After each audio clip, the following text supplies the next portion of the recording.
El día de hoy pensé hacer algo un poquito diferente. Hacer una lectura un poquito diferente, todo un reto, por cierto, porque representa años de algo que no he hecho. Y brevemente, el libro que tengo aquí en mis manos fue una joya que yo me encontré, que se le conoce como Septuaginta. La Septuaginta, dice esta introducción, que por cierto no me la voy a echar completa, y no nada más porque es un poquito improvisado esta presentación, es muy larga y el vocabulario que yo tengo para poder hacer la lectura correcta, porque aparece en 3 idiomas, no como que quedaría muy mal. Básicamente nos lee Septuaginta, antigua es judaica in linguam graecam versio Veteris Testamenti. Primo ut narratur epistolae Aristae, quid fuius Ptolemao secundum Philadelphon, pars antiquissima et quasi fundamentum es canonis Veteris Testamenti, id es Pentateucos conversa est. Convertissit icunsus Septuaginta vel potius Septuaginta et duo homines doci Alexandriae, unde nomen Septuaginta proprietatem Tateuque solius versionem pertinens in totum testamentum petus translatum. Post Pentateucum cede libre conversis sum a multis viri ingeniorum maxime variorum, id quod testatur et ratio perdentium, nam ali verbum lex verbo secuntur, ali liberius, ali liberme interpretantur. Bueno, en otras palabras, la Septuaginta es la traducción del Antiguo Testamento, lo que hoy entendemos como Antiguo Testamento en términos judaicos es la Tanaj. Recordando que al menos, como en algún video que yo alguna vez les puse, no existe la Biblia hebrea, porque la Biblia, el término Biblia no existía para cuando estaba la Torah, fue al revés. La Torah ya existe cuando aparece la palabra Biblia, o sea, es al revés. En otras palabras, si tú le dices Biblia hebrea, estás diciendo que la palabra Biblia existe antes de los hebreos, cosa que no es cierto. Al final de cuentas, la Biblia existe gracias a que existe un texto hebreo. Un texto hebreo 400 años antes de que exista la palabra Biblia. Entonces la Biblia hebrea no existe. Existe la Torah cristiana, la Torah católica. ¿Verdad que soy raro? Claro que soy raro, pero es cronológicamente más correcto y más preciso. Aunque no entiendo esa idea de por qué decir que es la Torah, la Biblia hebrea. No entiendo por qué canalizar la idea de esa forma cuando no tiene ningún sentido, pero bueno. Entonces, la Septuaginta es pues la Torah cristiana, lo que después sería la Torah cristiana, pero del hebreo al griego primero, y luego fue del griego al latín, que es la Vulgata, con sus respectivas traducciones que se hicieron a otras lenguas, a otros idiomas. Y mientras por un lado tenemos en la Torah, empieza Bereshit bara Elohim et hashamein ve'et haaretz.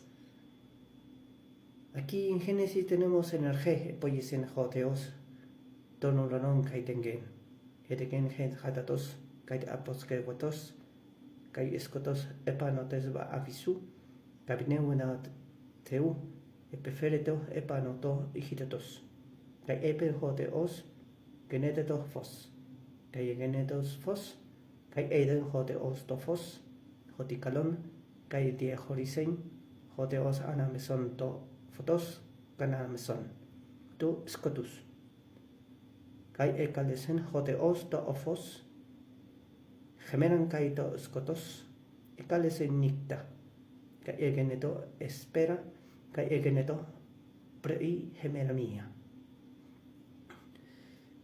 Mi griego todo oxidado, pero es un griego koiné, en lo que está traducido, en lo que está escrito, es un griego koiné, es un griego de la zona del Medio Oriente, donde hubo colonias helénicas. Recordemos que hubo presencia griega a partir de la presencia de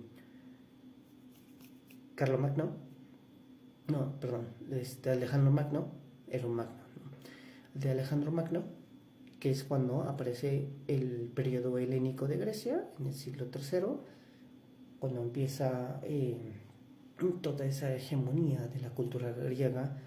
Entonces toda esa zona del Mediterráneo, lo que ahora es la zona en conflicto de Palestina e Israel, todo, incluso hasta Egipto, hasta lo que en su momento fue Alejandría, al norte de Egipto, pues todo fue culturalmente griego. Si tú querías ser una persona culta, tenías que aprender griego, tenías que acercarte al idioma griego, a la cultura griega, al teatro, a la filosofía, a la poesía. Todo eso era el dominio griego, toda esa zona era el dominio griego en ese aspecto.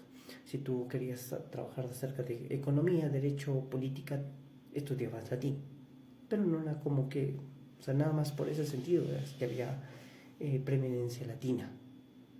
En este caso, culturalmente aparece la presencia de la religiosidad como un fenómeno cultural, no un fenómeno político, no un fenómeno económico, no un fenómeno legal, sino un fenómeno netamente cultural, porque al final del día también tenemos que recordar que fue gracias a la existencia del griego, la cultura griega, los escribas griegos quienes tuvieron la oportunidad de transcribir las palabras que ahora nosotros conocemos como evangelios. Los evangelios fueron escritos en griego y definitivamente ninguno de los 12 apóstoles sabía escribir en griego. Entonces fueron otras personas quienes a nombre de escribieron lo que esas personas, esos apóstoles dijeron: yo escuché esto de aquel que se llamaba el Cristo.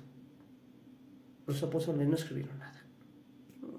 Por ahí, bueno, así de entrada, por ahí yo sé que hay algunas posturas que dicen a lo mejor fulano y sutano sí, pero serían así como que un estudio más a detalle.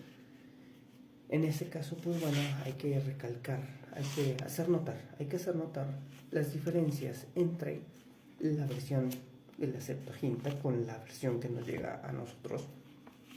Y es que en los Salmos hay 151 capítulos, hay 151 salmos, y la que a nosotros nos llega son 150. Es una diferencia netamente muy sutil, pero que tiene que ver porque hay un salmo que está dividido en dos. No recuerdo ahorita cuál es propiamente, si es el 150, pero hay uno dividido en dos, y por eso en la Septuaginta tenemos Salmo 151 y con nosotros nada más tenemos hasta el 150.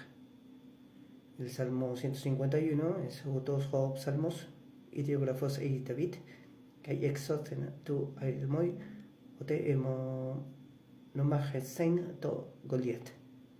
Habla acerca de Goliat. Ya sería primero que desoxide mi griego, al menos para estos dos. Pero es un texto bastante interesante. La Septuaginta me costó mucho trabajo conseguirlo. Macabeos son 4, y si no mal recuerdo, en la versión que nosotros tenemos en español son 2. Sí, esos son uno de los apócrifos, si bien tengo entendido. Bueno, esto es así como que se me fueron 10 minutos en una presentación lo más densa posible que